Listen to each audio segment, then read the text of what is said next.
cette affaire des barrières devant, des portiques de sécurité devant le mont du Temple, l'esplanade des mosquées. C'est une réaction dans ce cas qui est épidermique.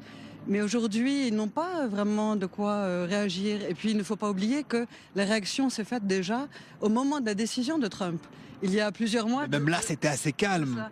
C'est assez calme, mais pourquoi? Parce que c'est l'autorité palestinienne qui a d'abord pris une décision qui est assez grave, c'est-à-dire de couper totalement ses relations avec l'administration américaine.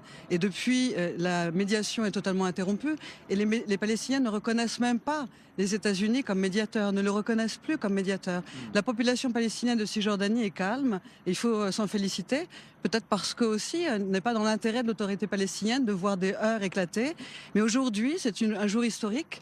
On s'en souviendra comme un jour, oui, où il y avait cette inauguration dans un quartier de Arnona, et puis aussi les violences terribles à Gaza, avec une escalade terrible, plus de 50 morts. Le décompte était effrayant tout au long de la journée.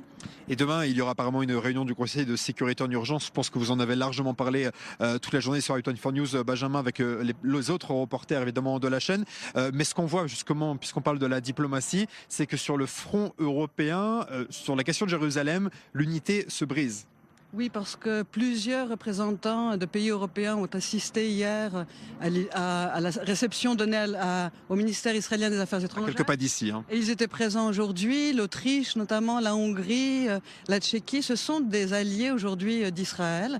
Et on voit que l'unité est en train de se fissurer à l'intérieur de l'Union européenne, ce qui est très grave pour l'Union européenne. Mais n'oublions pas que dès que la décision de Trump a été prise, il y a eu une réprobation internationale absolument uniforme. C'était à l'Assemblée générale de l'ONU, et Trump avait beau menacer certains de ses alliés de leur couper les fonds, on pense par exemple à l'Égypte ou la Jordanie, eh bien tous avaient condamné la décision de Trump. Donc c'est une décision aujourd'hui qui sur le fond est assez floue. Physiquement, l'ambassade, c'est aujourd'hui un local à l'intérieur du consulat. Symbolique. Ouais. C'est très symbolique, mais il y a une réprobation internationale, elle est là, et ça se fait donc dans l'illégalité internationale. Trump vraiment s'assoit sur le droit international. Affaire à suivre. En tout cas, merci beaucoup Frédéric Cholet d'avoir été avec nous. Je rappelle que vous êtes historienne, et donc un nouveau livre va apparaître bientôt sur Jérusalem. Voilà Benjamin, on va se quitter sur ces images depuis l'entrée de la vieille ville de Jérusalem. Les images derrière moi que vous voyez, le drapeau d'Israël, le drapeau américain côte à côte, peut-être que ce calme avec ces chansons sur Jérusalem derrière nous qui sont diffusées sur la guerre des 6 jours dans les haut-parleurs, et ces deux drapeaux résument le mieux la journée qu'on vient de vivre ici.